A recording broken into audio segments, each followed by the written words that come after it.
Ya, entonces vamos a comenzar esta entrevista,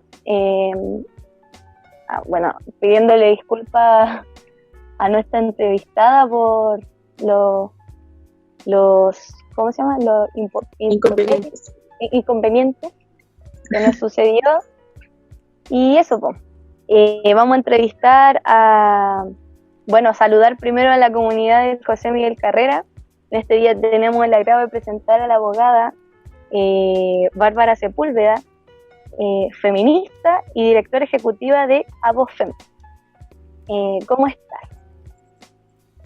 Hola Constanza, hola Camila, muchas gracias por la invitación. Y hola a toda la comunidad del liceo también.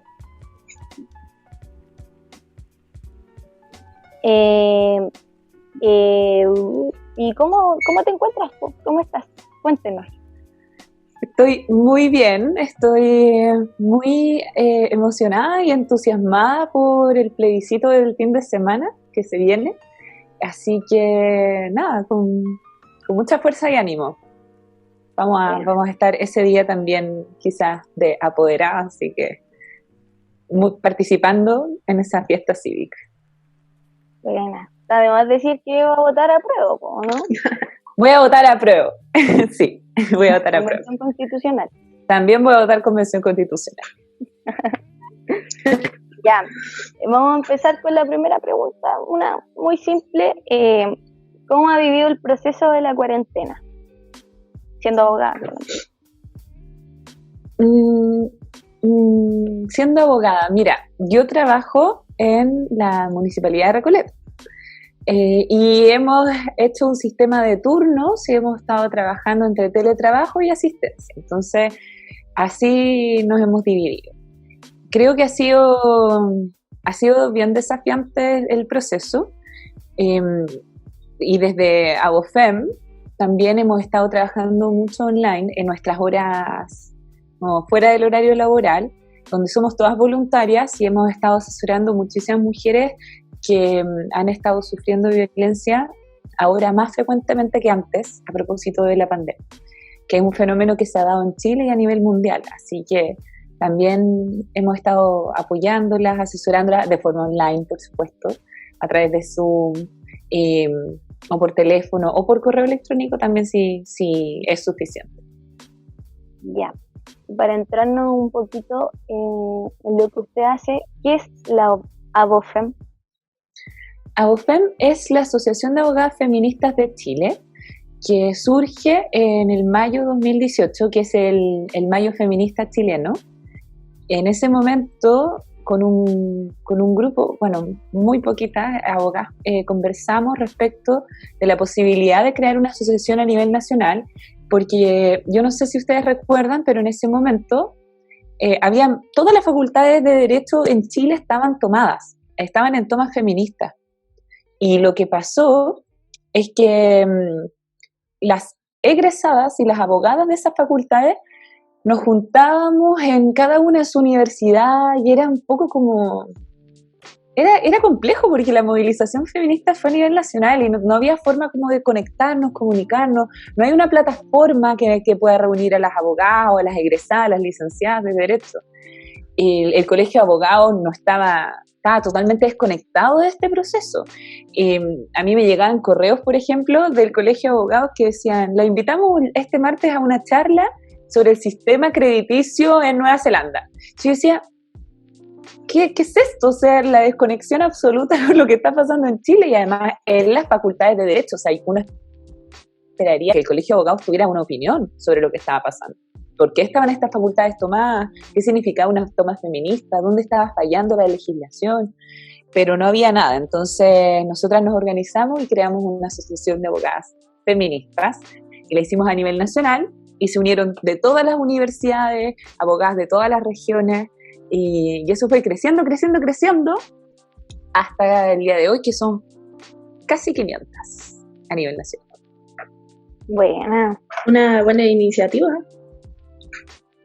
Sí, faltaba un espacio de organización, creo yo, entre las mujeres, porque el derecho, muchas profesiones, y ustedes también cuando estudian se van a dar cuenta que están muy masculinizadas y también existen muchos prejuicios y estereotipos también en torno a los abogados y las abogadas. Y yo creo que la posibilidad de crear un espacio aparte también de organización nos permitió entre nosotras potenciarnos. Es un espacio donde intercambiamos conocimiento, donde nos compartimos impresiones sobre ciertas sentencias, si alguna no sabe algo, la otra le enseña. O sea, ha sido también un espacio muy bonito de intercambio de conocimiento entre nosotras, que no se había producido. O sea, no existía otra plataforma que pudiese permitir eso, pero a la vez hemos podido incidir con mucha fuerza en varios procesos importantes, en varias leyes que se están creando. Nos invitan al Congreso, vamos a dar nuestra opinión como expertas. Tenemos un montón de expertas en distintas áreas del derecho y creo que eso es importante también, como vamos incorporando una perspectiva de género en todo el derecho y en todas las leyes y en la forma de enseñar el derecho y en la forma de aplicar el derecho, que también es muy importante y quizás lo que más le importa a las personas, como qué es lo que pasa en tribunales. Claro. ¿Y qué opina de esto que pasó hace poquito? No me acuerdo cómo se llamaba la ley, pero que no se aprobó una ley de integración de la educación sexual integral. Eso. Sí. ¿Cuál es su opinión?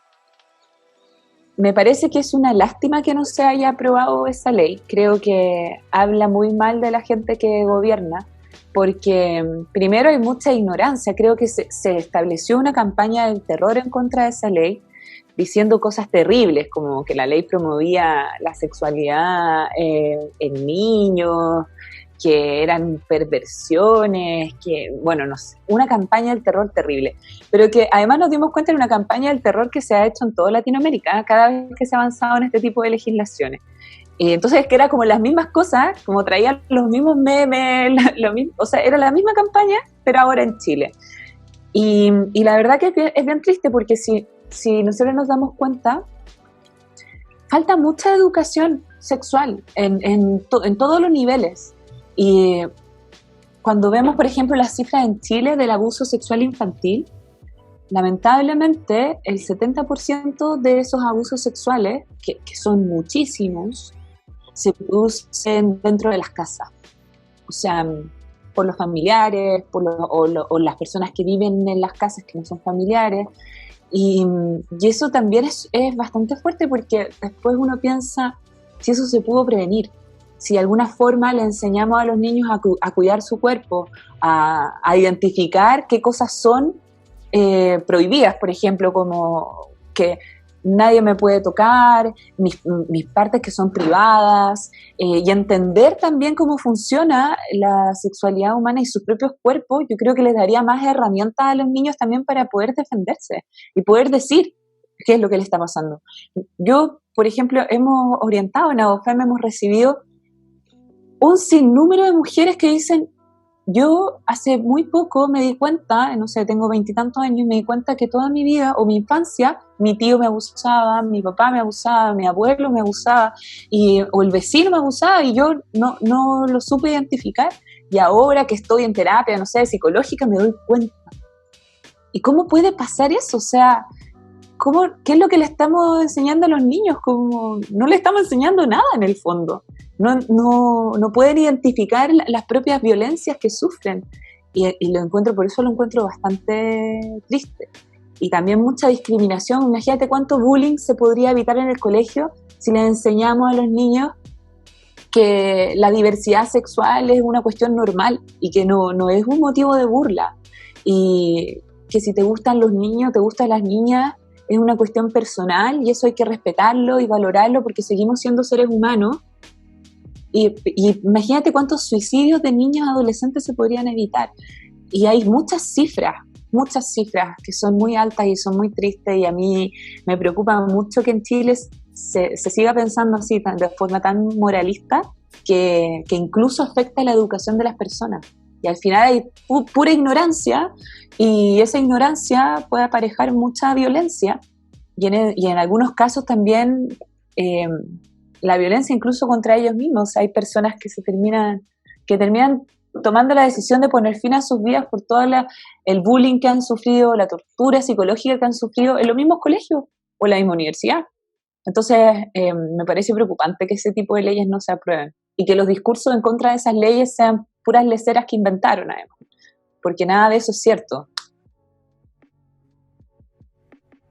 Claro, es fuerte igual, súper desagradable igual hablar esos temas. Yo creo que para usted como abogada debe ser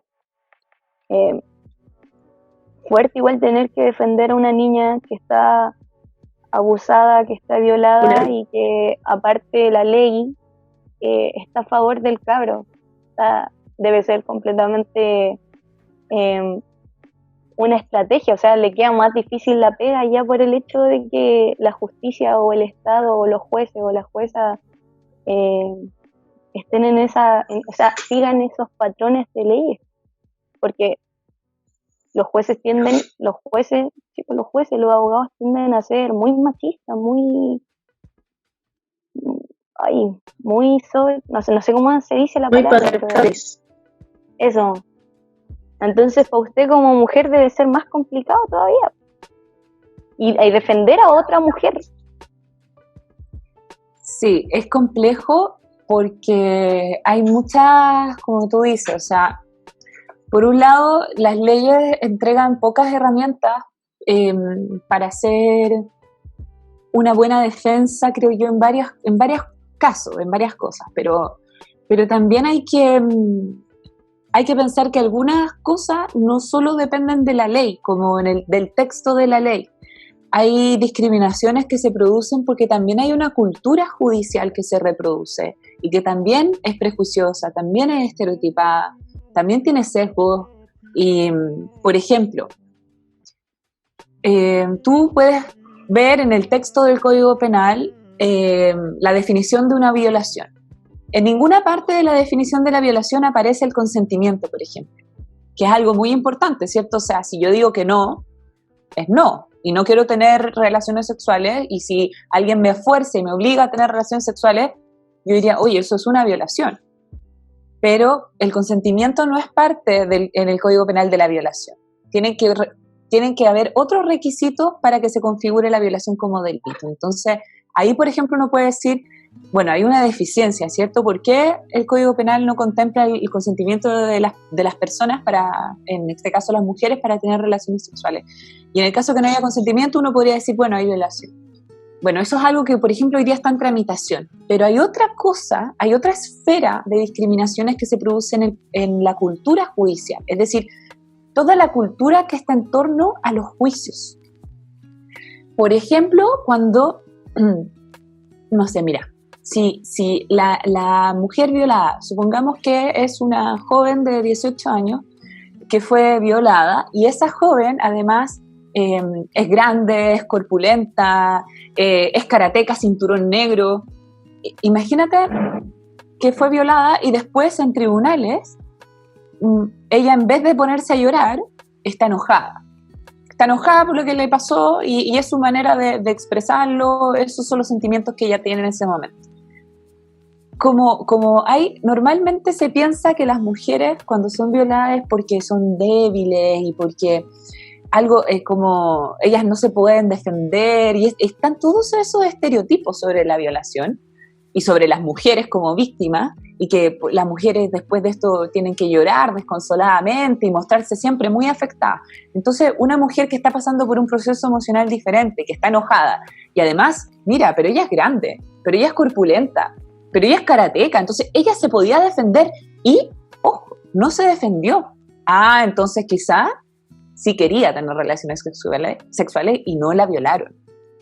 Y uno dice, ¿cómo es eso posible?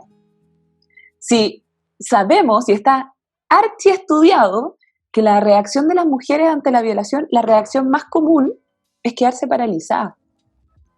Y se paralizan por el miedo, y se paralizan porque tienen miedo que les pase algo más grave, como que las maten, por ejemplo. Entonces, esas cosas, que son parte en el fondo de una cultura, el entendimiento sobre los fenómenos, cuando eso después tú lo ves en tribunales como, pero ella es karateca, entonces, mire, señor juez, si ella es karateca, ella se pudo defender y no se defendió, entonces quizás no hubo violación. En el fondo lo que es una caricatura, ¿cierto?, de quiénes son las víctimas. y piensan que las mujeres son siempre esto, como la doncella débil que se desmaya y llora, y las mujeres son muy distintas, son muy diversas, y una de sus posibles reacciones puede ser el enojo, puede ser la paralización en el momento también de la violación, y es muy común que las mujeres se paralicen, y aunque sea grande, aunque sea karateca, no se va a defender. Claro, por supuesto. Bueno, para seguir con la entrevista y acabar con las preguntas que todavía nos faltan, vamos a hacer la primera pregunta. Me llegó una pregunta así como de una participante de afuera, o sea, de una profesora. Me dijo, si usted pudiera explicar en palabras simples qué es el Tribunal Constitucional, cuáles son sus aportes y si con este nuevo proceso constituyente es posible su eliminación, de la profesora Sofía. Esa pregunta la iba a hacer yo recién. Gracias. Pero la hice yo. Gracias por la pregunta. Sí, gracias Sofía, que nos está mirando, por hacer esa pregunta, porque el Tribunal Constitucional ha sido muy controversial. El Tribunal Constitucional es un tribunal político-técnico que existe en Chile, que está conformado por 10 miembros que son designados por el presidente de la República, por el Congreso, con aprobación del Senado, y por el Poder Judicial, por la Corte Suprema. Estos 10 miembros, en el fondo, no es que sigan una carrera para llegar ahí, ¿cierto? Hay un nombramiento político. Y eso en parte creo que es como la primera característica que nos dice que ya es un tribunal político. Pero tiene una labor que ha sido muy extendida, o sea, las reformas que han ido modificando el Tribunal Constitucional le han otorgado más atribuciones que las que tenía incluso originalmente. Porque si uno piensa en simple, el Tribunal Constitucional lo que tiene que hacer es resguardar la Constitución. El problema es que no solo ha tenido este tipo de atribuciones como en sentido general, sino que en específico hay una función que es la de controlar la constitucionalidad de las leyes. O sea, en el trámite de las leyes, cuando se están formando y se aprueban, llegan al punto final y el Tribunal Constitucional tiene la atribución de revisar si es constitucional o no, aunque no se lo hayan pedido. Y también tiene la atribución de que cuando se lo piden, meterse en el proceso legislativo. Y esa atribución, el control de las leyes, cuando es de contenido y no de forma, así como se cumplieron con los trámites que establece la Constitución para la tramitación, sí, perfecto, se va. Pero como se mete en el contenido, revisa el contenido, produce también una distorsión en el sistema, en la formación de las leyes, y genera algo que para mucha gente es una sensación de una conducta antidemocrática. ¿Por qué? Porque el Congreso es lo más democrático que tenemos, porque si lo pensamos, ahí están representadas casi todas las fuerzas políticas de Chile.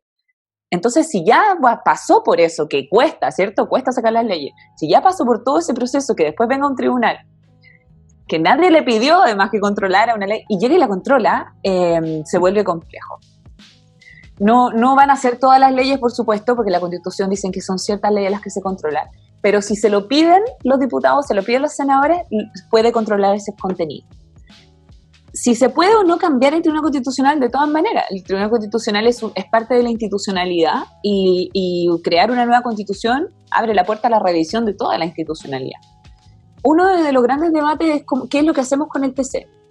Yo creo que no es necesario eliminarlo si cambiamos, por ejemplo, su configuración política, en el sentido de que los ministros que lleguen ahí tengan una carrera judicial o tengan alguna suerte de como forma de garantizar que en el fondo llegaron ahí porque tienen una trayectoria y no porque el cuoteo político los señaló y como que el gobierno de turno y los diputados de turno.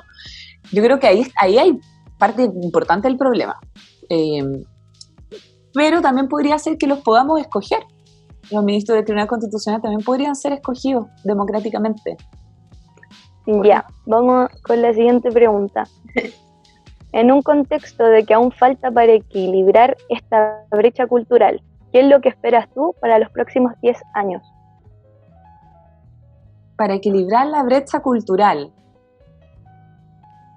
Sí, o sea, como para que haya una igualdad, o sea, se logre esa igualdad. Pero ¿la igualdad entre hombres y mujeres me está preguntando? ¿O Sí, en general? en general, la verdad, es que entre hombres y mujeres, la verdad es que también hay otras desigualdades. Sí, hay otras desigualdades. 10 años, wow. Mira, yo creo que lo primero que yo te puedo decir es que yo no creo que las desigualdades o gran parte de las desigualdades tengan un origen cultural. Creo que tienen un origen estructural. Creo que las diferencias son legítimas, pero cuando se transforman en desigualdades es porque hay un sistema que permite eso. Y si son las desigualdades estructurales, por más que nuestra cultura vaya cambiando, ese cambio va a ser siempre muy, muy, muy lento. Las proyecciones, de hecho, por ejemplo, en el caso de las mujeres, la desigualdad entre hombres y mujeres, las proyecciones a nivel internacional que se hacen respecto de los cambios culturales, como cuánto tiempo tendría que pasar si solo esperamos a que cambie la cultura sin hacer ninguna modificación legal. Y está pensado que serían alrededor de 150 años de cambio cultural. Entonces yo creo que esperar eso es un progreso demasiado lento que no nos permite en el fondo tener la posibilidad de que, por ejemplo, estas generaciones vivan una sociedad diferente, y las transformaciones sociales que tienen que ir de la mano con las transformaciones culturales se pueden producir a niveles, si modificamos también todos aquellos elementos estructurales que nos impiden la igualdad. Y entre esas cosas, por ejemplo, la estructura, el sistema económico, la educación, las leyes, son parte importante de por qué se producen las desigualdades. Entonces yo creo que si queremos hacerlo en 10 años, tenemos que cambiar las estructuras y no apuntar al cambio cultural. Ya, entonces, en un contexto de que salga una nueva constitución, ahí se podría cambiar la estructura de este sistema. Sí. Entonces, si llega a salir una nueva constitución, como todas queremos, ¿bien? Se podría cambiar un poco la desigualdad que existe en un contexto de que una nueva constitución salió y que salió con las leyes que precisamente todos queremos. Cosa muy rara. Es que pero eso que tú dices es una condición súper importante, porque finalmente puede que exista una nueva constitución y sea igual o peor que la actual. Entonces, porque eso es una posibilidad en el juego democrático, ¿cierto? Entonces yo creo, claro, en el caso de que efectivamente se hagan leyes, o sea, la estructura de la Constitución permita que después se puedan hacer transformaciones sociales, en ese caso sí estamos en buen pie para avanzar rápidamente. Porque hoy día la Constitución no permite las transformaciones sociales, porque tiene todos estos seguros, son como bloqueos de la posibilidad de los cambios, especialmente a nivel legislativo. Entonces, si la nueva Constitución nos permite hacer cambios posteriormente, entonces en ese caso sí, avanzamos. Y ahí yo creo que se pueden acelerar los procesos. Habría que rediseñar la estructura del Estado, habría que incorporar varios derechos, habría que reconocer varias identidades que hoy día no están reconocidas en la Constitución. Habría que hacer varias cosas para aumentar la democracia, para profundizar la democracia, y entre esas cosas creo yo pensar hoy día en un nuevo sistema económico donde el Estado tenga otro rol también es importante, porque muchas desigualdades son económicas. Yo tengo una pregunta media loca, pero no sé si es tan loca tampoco.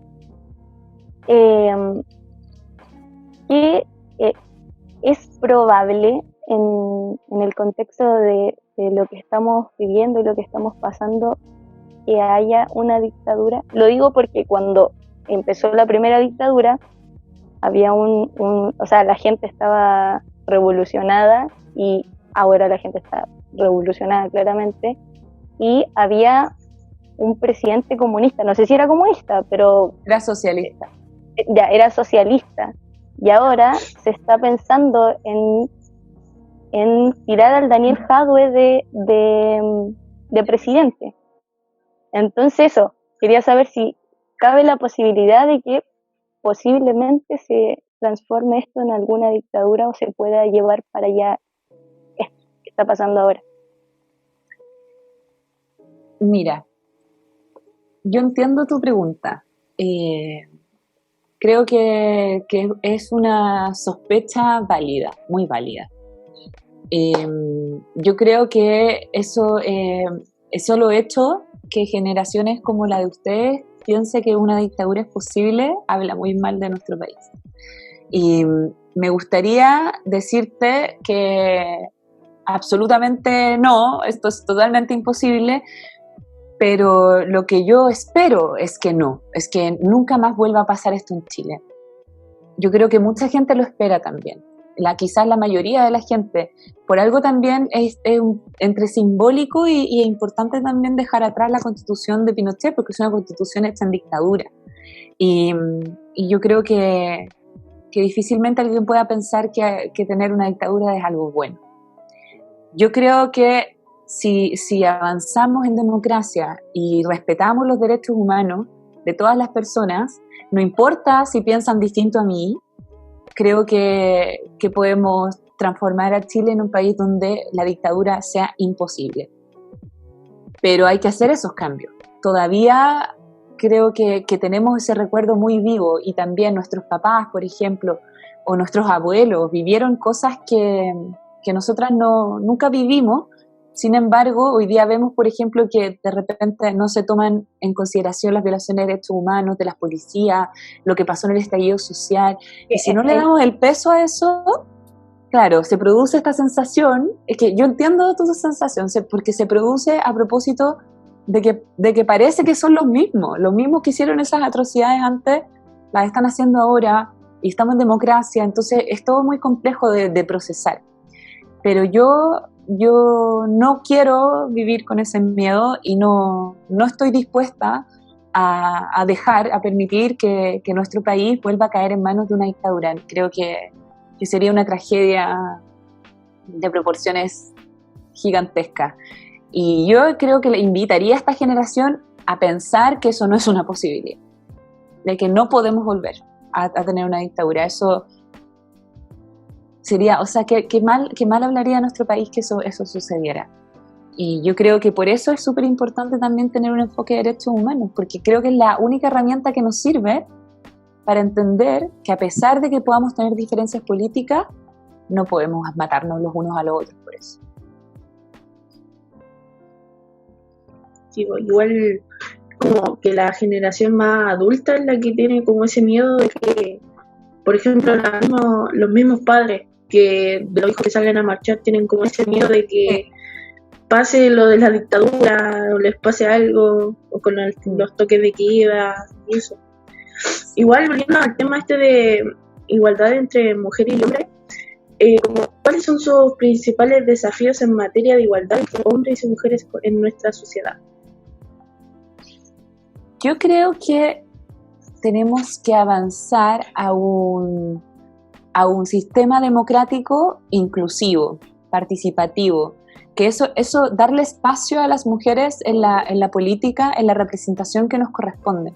Somos hoy día el 51% de la población y los hombres están totalmente sobrerepresentados en todos los espacios de deliberación política, de deliberación democrática, en todos los espacios representativos. Piensa que en el Congreso, que yo les decía que es el espacio más democrático que tenemos hoy día, las mujeres tienen un 23% de participación. Solo hay 45 mujeres en total, contando la Cámara de Diputados y la Cámara del Senado. Es muy poco. Y realmente eso tiene un efecto, no solo simbólico, porque constantemente nos vemos excluidas de los espacios donde se deciden las cosas importantes, por ejemplo, los derechos de las mujeres. y las mujeres solo tienen un 20% de participación. Entonces muchas de esas decisiones que pasan por nosotras y por nuestras vidas y nuestras experiencias, las deciden mayoritariamente los hombres. Eso es una realidad en Chile. Y yo creo que también es importante pensar que tenemos derechos y que somos personas. Y que si las personas y todos los seres humanos tienen derechos, nuestros derechos propios como mujeres también tienen que estar reconocidos y garantizados. O sea, no puede ser que yo, para poder exigir mis derechos como mujer, tenga que ir a buscar un convenio internacional de derechos humanos porque mi propia constitución no los contiene. Es súper injusto y es súper desigual, porque finalmente lo único que reproduce eso es esta idea de que las mujeres somos menos, valemos menos. Y una cultura de violencia de género se promueve a propósito de eso, del menosprecio hacia las mujeres.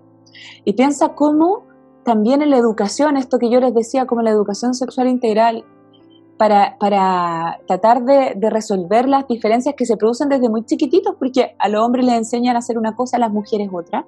Los niños no lloran, las niñas tienen muñecas y juegan a la casita, y se espera de las niñas que no griten, que no hagan esto, que no corran, que no se cuelguen del árbol, que la falda, que la cuestión. Y a los niños se les permite, claro, que jueguen, que se embarren, que en el fondo que sean libres. Y las niñas no, tienen un montón de restricciones desde que son muy chiquititas. Los niños sí, las niñas no, las niñas a este lugar.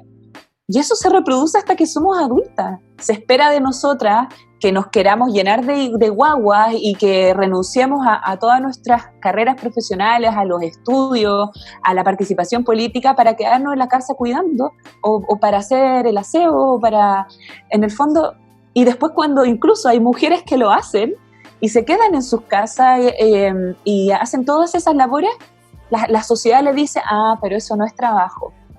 Más encima cuando sabemos, o sea, las mamás que están en las casas y que hacen toda la pega que nosotros sabemos que hacen, lavar, planchar, cocinar, ordenar, que crían niños, incluso cuidan a sus parejas y les hacen la comida, les lavan la ropa a sus parejas, aún así les decimos, pero mi mamá no trabaja, pero mi esposa no trabaja.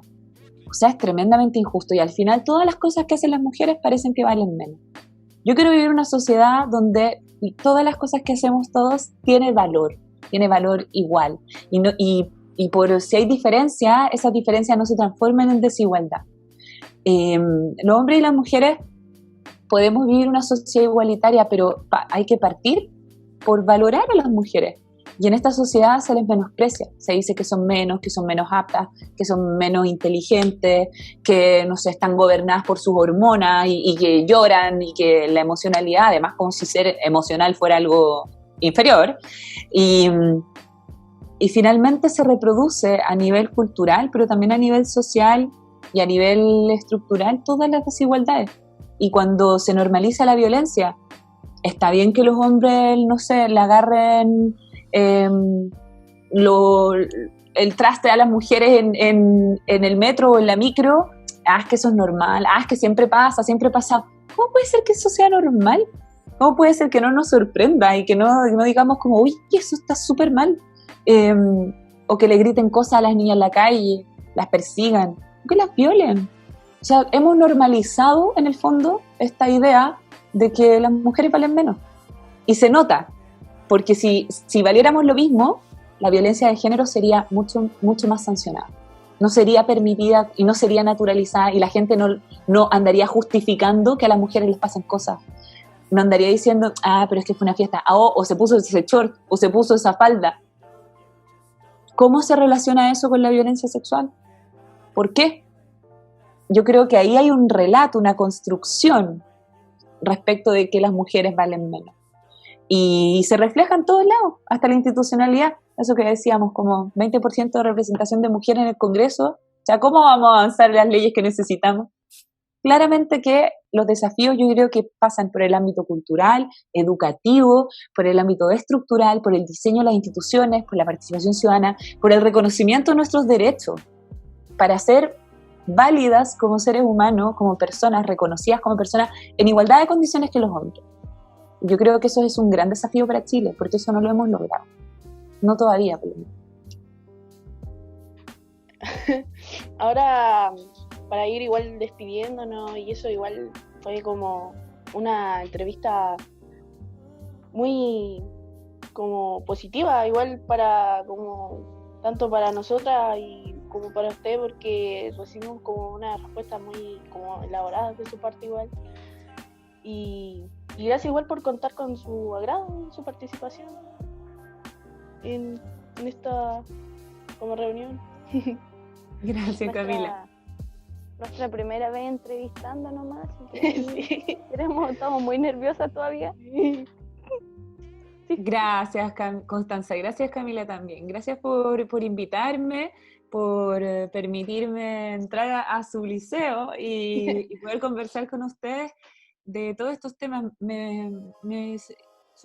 Bueno, no me sorprende, sino que me es muy grato poder conversar con estudiantes que, si bien ya están en su último año del colegio, se nota que tienen interés sobre los grandes temas que hoy día se están discutiendo a nivel país, así que las felicito esta instancia también y a todos los que estuvieron en la comunidad del liceo involucrados en esto.